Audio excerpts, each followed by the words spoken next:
Hello everyone and welcome to Demon Vale. I'm Camille Salazar-Hadaway and I'll be your host for the show. As you know, we are starting a new year of Rainbow Six Siege, and what better way to start than by welcoming creative director Alex Karpazis to share the team's vision of the season. So Year 7 Season 1 is huge for us, and it's the season of game changers. We have Azami, one of the most complicated operators we've ever had to make. It took over a year to make her, and she brings a lot of change to the defender side. And it really speaks to the core of Rainbow Six and destruction and actually rebuilding any area in the map. And for the first time in a while, we're introducing a new map to Rainbow Six Siege. It's coming in the middle of the season, and hopefully everybody can get excited about exploring a new locale with all of their favorite operators. You've heard about what's coming in Demon Vale. Now, let's see it in action, courtesy of Chris Waters and Ubisoft News. Defenders, have you ever thought to yourself, what if I could patch that hole in my reinforced wall? How great would it be if I could just block off that one sight line? I know they're about to come through that doorway, that window, that hatch. What if I could just seal it up? All these questions you ask yourself, Azami answers with her Kiba barriers. The Demon Vale Defender is ready to reshape the battlefield, and later in the season, you'll have an entirely new place to play with her gadget with the arrival of the Emerald Plains map. And that's not all. The launch of Demon Vale will be the launch of Attacker Repick and Team Deathmatch. It's gonna be a big one, so stick around to see all the updates coming to kick off Year 7 of Rainbow Six Siege. Azami's gadget is going to be a game changer for defenders, and game designer Dominic Clement is going to tell you more about it. But first, creative director Alex Karpazis and gameplay designer Jeremy Carvan are going to shed some light on Azami's design. And I'm going to need all the details on that suit.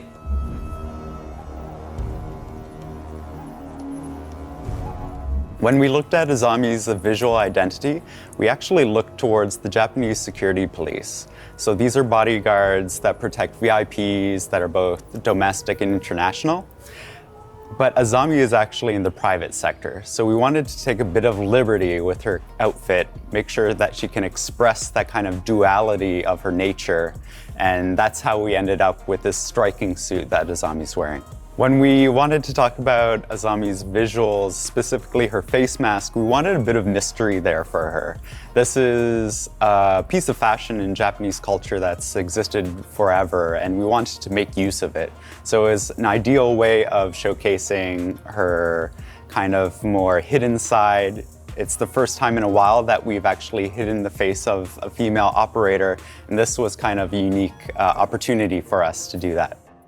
We worked with our Japanese colleagues and poured through a bunch of kimono patterns and traditional patterns from the Japanese culture, and we actually settled on cranes because it was a nice kind of analogy for her gadget. The cranes are very powerful, and we kind of see that in her operator icon as well, where the crane kind of transforms into her gadget, which are the kunai. A big thing we're really happy to announce starting in Season 1 is a huge tech upgrade that we're bringing to the faces of our operators in the future. So this starts with Azami, where we've redone a whole bunch of things such as skin shaders, hair shaders, eye shaders. We've also upped the amount of poly count for the headgear and the face itself. And so you'll see a lot more life and a lot more detail in future operators. And because Azami's wearing a mask, we wanted to make sure that you could see the full kind of upgrade, and we're including this with our benchmark character, which was Thunderbird. So in Season 1, you're going to see Thunderbird and Azami both using this kind of new tech we've developed, and the team's worked incredibly hard to make sure we'll bring new life to our characters. So the main goal with this improvement of technology is not only to connect better with the characters, but also to make sure that we have all the tools necessary to have a diverse cast, that we're not held back by what kind of character designs we want. And so you're going to see this in our customization and our new operators that are coming in Year 7.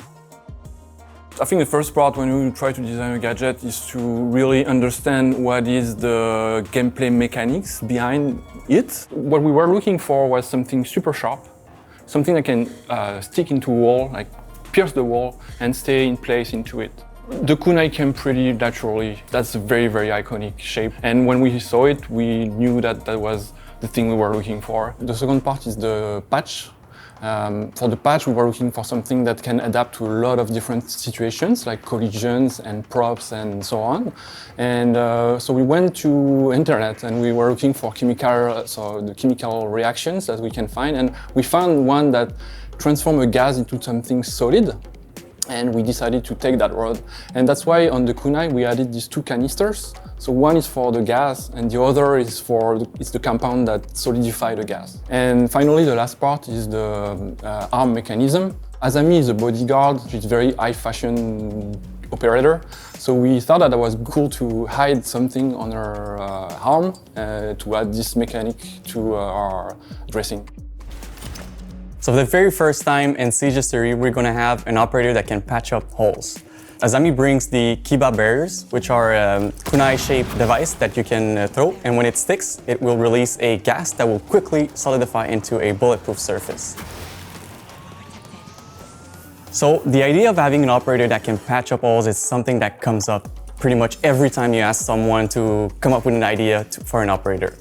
We've had many operators that can destroy the map in many different ways. You know, when you think about Siege, you think about destruction, you think about how the map can really change all the way throughout the round. There weren't any ways to rebuild the map, and we come up with this idea of having something that you can throw and really be free in the way you want to deploy your patch.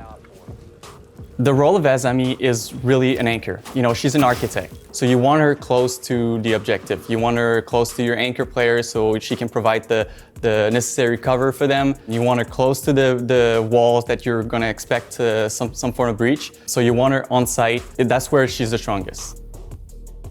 So Azami is a total game changer.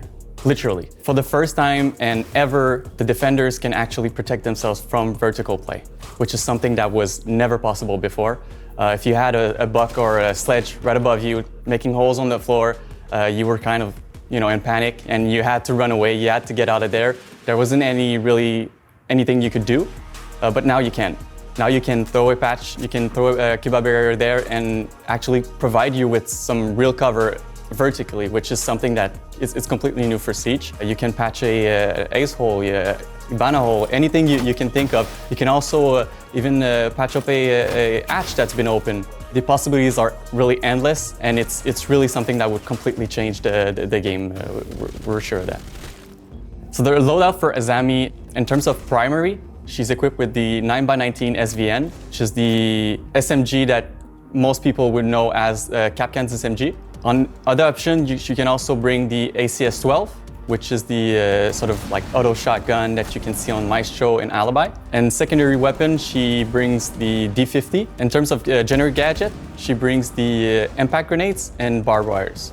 So the reason why we went for the 9x19 SVN and the ACS-12 is if you want to play Azami as more of a frag centered operator, you want to make sure that you can, get your frags. You're going to go probably with the 9x19 SVN because it's a very good SMG, good rate of fire, low recoil, good mag capacity, so it's a very good gun to frag out. But you can also go with the option of the ACS-12, which still provides you with quite a lot of damage, but it's also going to bring a good amount of destruction.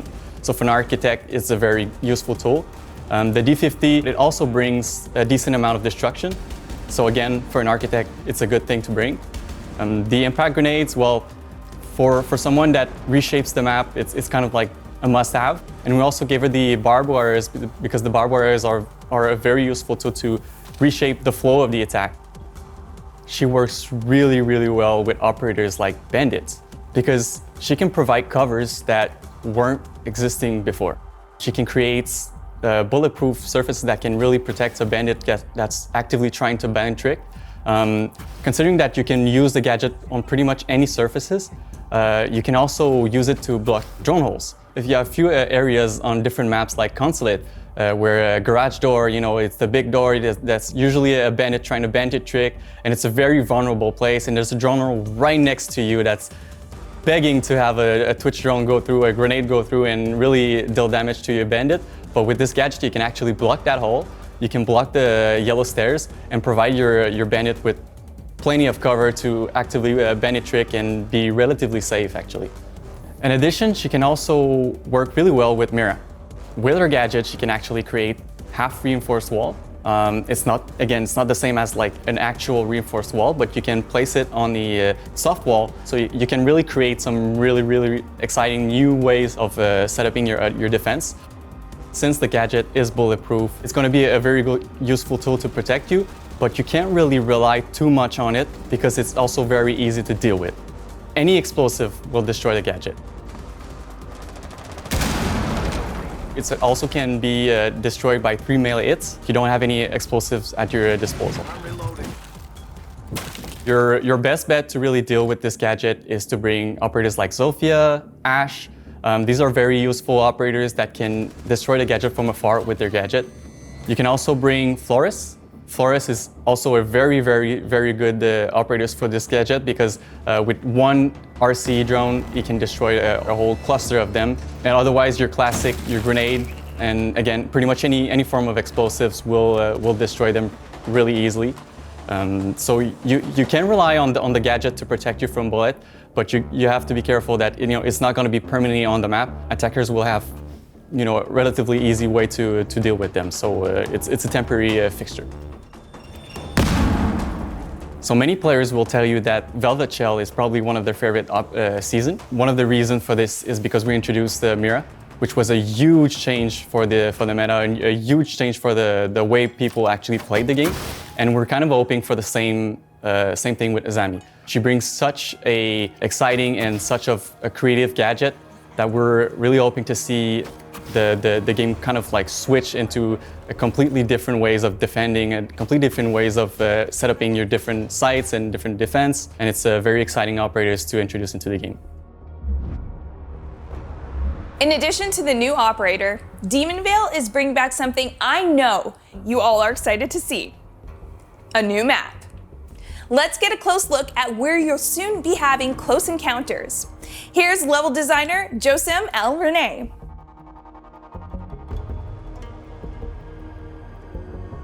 We're really excited to bring a new map at Year 7 for the players. It was a really big challenge to secure something that is fresh, that feels new, but also that keeps the same level of quality standard that we've accustomed our players to. So the map is set in Ireland. It's a older style, classical style manor or castle.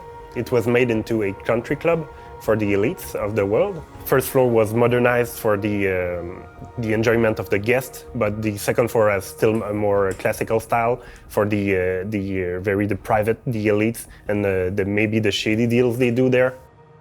Coming back after so long, creating a new map, it was hard to get a new starting point in terms of thematics and vibe that we wanted. Finding the location was a challenge for the team, but I think we really hit the target right in the bullseye and created something that is quite unique and enjoyable. We really wanted to take what we've learned with the old maps and really bring a new one with those learnings.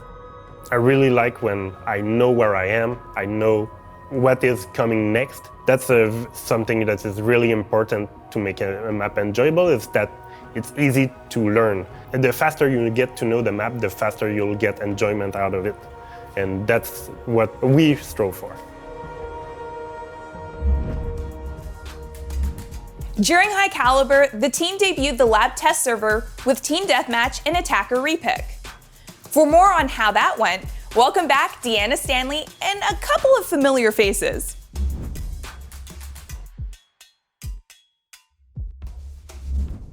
Our first lab test server was super successful for us. Our team really enjoyed watching our content creators and players discover these features for the first time, so it was really great. We showcased Team Deathmatch and Attacker Repick.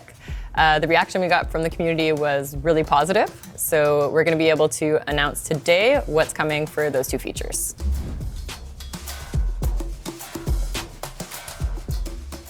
So we are super excited to finally let players play Attacker Repick. We've been talking about that for a while. And going through player feedback, we see that everything was working as expected for us.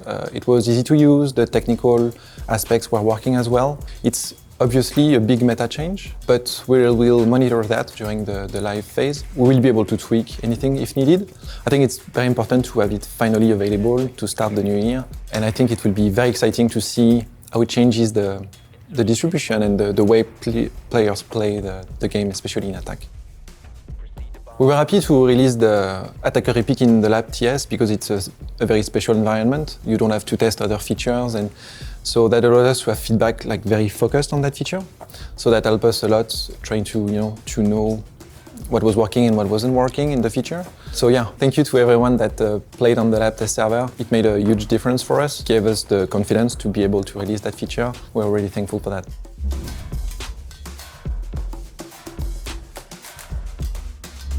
So last December, we had our first TS Lab in which we introduced Team Deathmatch game mode. We had a blast watching players run around the different maps with different operators and different combination of many of the same operators, and just have a blast on this game mode. And we collected a lot of feedback on this game mode. And it was super fun to read all the feedback. It was honestly overwhelmingly positive, which is why I'm super excited right now to announce that, well, this game mode is going to be coming in this season with all the awesome content that we've already announced. This is a permanent game mode, so this game mode is here to stay. And we're super excited for you to jump in and get more people to experience this awesome game mode that we worked on. We worked really hard to make sure that we could release it as soon as possible, so we're going to release it this season. But do expect more update following the release, such as we know that you want to see more maps to be added in the game mode. We're working on this. We're also looking at improving our spawning system, because that was also something that was said in the feedback that we could implement and we could maybe make better. So we're actively working on this. So expect more update following the release to make sure that the game mode is at the top tier.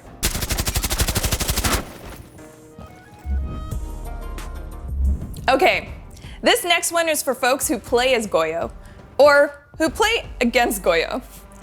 If that's you, Teresa Rico, Quality Control Lead from Ubisoft Barcelona, has some news.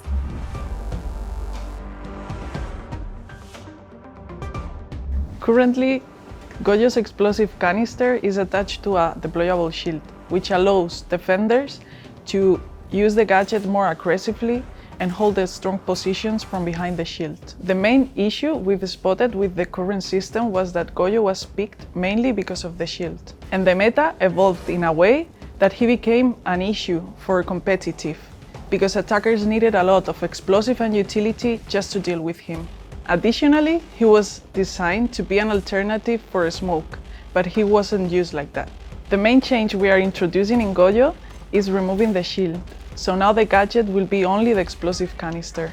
This should encourage players to use it for what it was designed, time and area denial. We are also increasing the number of canisters, because you will need to replace them, so it is less reactive than a smoke, and maybe not all of them will be impactful during the round. Finally, we are tweaking the canister's fire. The area will be bigger and it will last longer to compensate the lack of adaptation during the action phase. Our objective is to bring Goyo back to his original role, area denial. With the new behavior, his role should be clearer, and it should be easier to understand how and where to place the device. As Goyo, you should share your resources by placing the gadget where your teammates can use it, because it will be hard to control all of them. You are kind of giving them the ability to slow down the enemy. With this new version, the strategy and ability to cooperate will determine who is a good Goyo player. We've got one exciting loadout update for you. For more details, here's Sébastien François, UX designer.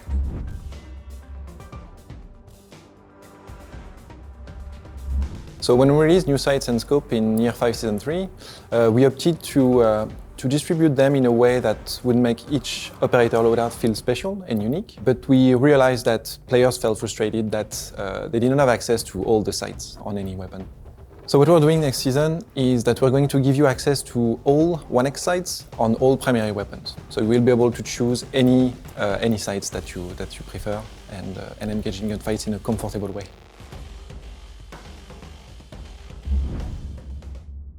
Our PC players have been using the match replay feature to analyze tactics and strategy, learn from their mistakes, and create content. And we're happy to announce that console players can now do the same. Here to introduce match replay on consoles is project manager Mihai Lakatush.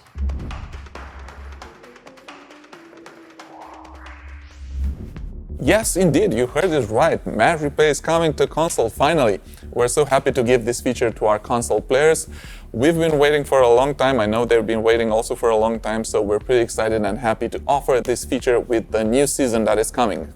So first of all, I just want to let you know that our console players, they've always been in our focus. We always wanted to give this feature to them. It's just that on console, we want to have a certain degree of quality.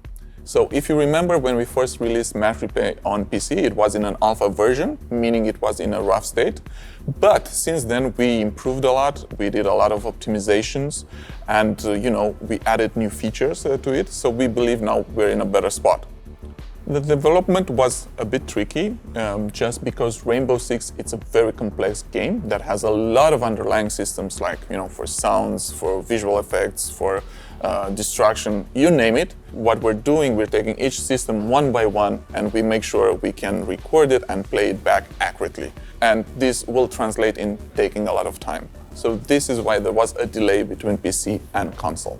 On console, we have some constraints when it comes to disk space compared with the PC platform. So this is why we will be able, with our first version, to guarantee you that you will have your latest 2 hours of your gameplay available. Also, we're gonna still keep the 12 replays, maximum amount of replays, but your latest 2 hours will be there. So after these 2 hours, when we reach this limit, we will start deleting your oldest replay. But be assured, your 2 hours are there to be watched and create your awesome moments. Demon Veil will also be launching with some new player protection measures, and Emmanuel Larive from the player behavior team is here to tell you more.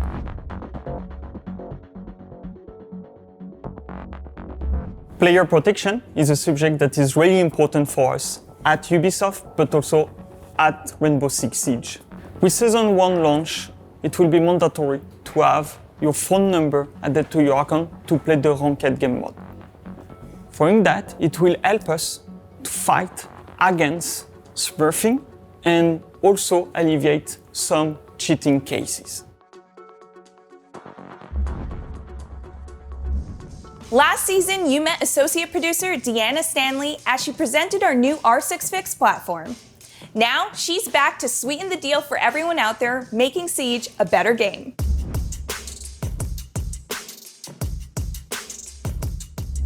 So the launch of R6 Fix 2.0 went really well for us. We saw a lot of engagement from our players. We saw a boost in tickets created, especially right at the launch. So we were super happy with how it went. So it's been super helpful for the dev team, specifically when users have been raising these issues, especially for those rare, harder to pin down issues. We're really appreciative to our community. We consider that the launch was a success. We saw 1,400 daily visits to the website, and it's compared to 300 in the same period last year. So we think that the version 2 and its improved user experience really made a difference for our players. So as we mentioned last season, we do have some news to share about our new incentive program. So starting with the Year 7 Season 1 season test server, we'll be tracking the issues that players enter on R6 Fix. Depending on the severity of the bug that's reported, a player can get up to 12 alpha packs that guarantee 4 rare, 4 epic, and 4 legendary items per season. So that's for a high priority bug of the highest severity, but even for those smaller issues, as long as they make their way into our internal systems, players can still get 1 of each rarity. So we hope that this is going to help our players feel incentivized for the help that they're providing the dev team. We're super appreciative of players who are spending their time to help us identify those issues, and we're happy to be able to just give something back. So we hope this is going to be a first step. and we hope we're going to be able to do more stuff like this in the future. So even though this launches with the Year 7 Season 1 test server, it also applies to live servers. So starting with the opening of the test server, you can report any issue on the live game or on the test server, and that's going to count towards your rewards for the season. We're super thankful to our players. We're excited for this year. We hope that these changes are going to be a positive thing for them and help them feel more heard, because our #1 priority is making sure that our community knows that we're working for them. We want to keep the game as enjoyable as possible, and we know that sometimes it can take time, but hopefully the incentive program is going to be a first few steps towards regaining that trust with our community. You've got a great look at everything Demonvale will bring this season. And it's almost the end of the show, but as you know, we aren't quite done yet. During the reveal of High Caliber, we introduced you to the camera lose signal update that disconnected defenders' cameras for a few seconds when placed outside. This change is scheduled to go live this season.